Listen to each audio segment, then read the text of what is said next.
Hello everyone, today we'll see how to customize your email settings.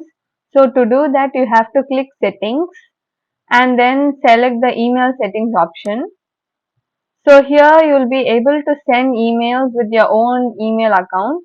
So to do that you have to have your company's domain email ID. The normal IDs won't be accepted.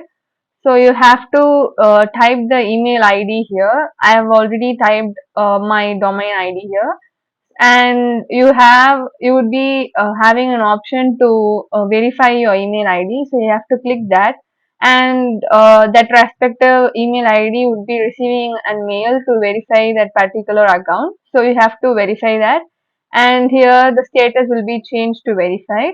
This option is mainly used when you have Boloforms account in some other mail ID, but you want to send your mail with your domain ID. You can use this option.